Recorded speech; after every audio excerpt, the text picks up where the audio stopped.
முருகனின் அறுபடை வீடுகளில் இரண்டாம் படை வீடான திருச்செந்தூருக்கு நடிகையும் ஆந்திர மாநிலத்தின் முன்னாள் அமைச்சருமான ரோஜா தனது கணவர் கே செல்வமணியுடன் சாமி தரிசனம் செய்தார்.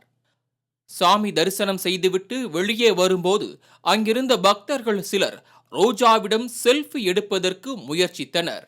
அப்போது கோயிலில் பணிபுரிந்த தூய்மை பணியாளர் 2 பேர் ரோஜாவை நெருங்கினர். ஆனால் தன்னிடம் நெருங்கிய தூய்மை பணியாளர்களை தள்ளிச் செல்லுமாறு கைகளை காட்டினார் ரோஜா.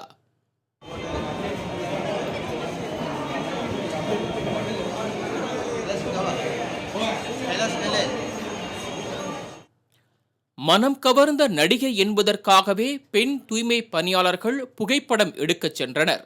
ஆனால் தூய்மை பணியாளர் என்ற ஒரே காரணத்துக்காக அலட்சிய பார்வையோடு தள்ளிச் செல்லுமாறு சைகை காட்டியது சர்ச்சைக்குள்ளாகியுள்ளது. முன்னதாக தமிழ் திரையுலகின் முன்னணி நடிகரான சிவகார்த்திகேயன், இயக்குனர் முருகதாஸ் ஆகியோர் சாமி தரிசனம் செய்தனர். பொதுவாக திருச்செந்தூர் முருகன் கோயிலுக்குள் செல்லும் ஆண்கள் சட்டையை கழற்றிவிட்டு சாமி தரிசனம் செய்வது வழக்கம். அந்த வகையில் முருகதாஸ் சட்டையின்றி செல்லும் போது ரசிகர் ஒருவர் புகைப்படம் எடுக்க முயன்றார். இதனால் கூச்சமடைந்த முருகதாஸ் வேண்டாம் என சைகை காட்ட உடனே அவரது உதவியாளர் கோபமடைந்து ரசிகரிடம் தகராறில் ஈடுபட்டார். புகைப்படம் எடுப்பது தொடர்பாக சில நிமிடங்கள் கோயிலுக்குள் வாக்குவாதம் எழுந்தது.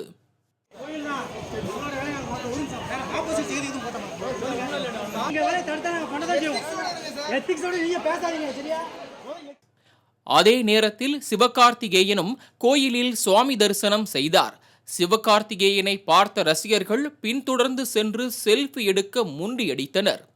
ஆனால் சற்றும் கோபமடையாத சிவகார்த்திகேயன் ரசிகர்கள் ஒவ்வொருவருக்கும் கை கொடுத்து செல்ஃபி எடுத்துவிட்டு பின்னர் கோயிலில் இருந்து கிளம்பினார். எந்த நிலைமைக்கு போனாலும் வந்த நிலையை மறக்கக்கூடாது என்பதை சினிமா பிரபலங்கள் உணர வேண்டும் என பொதுமக்கள் கருத்து தெரிவித்துள்ளனர்.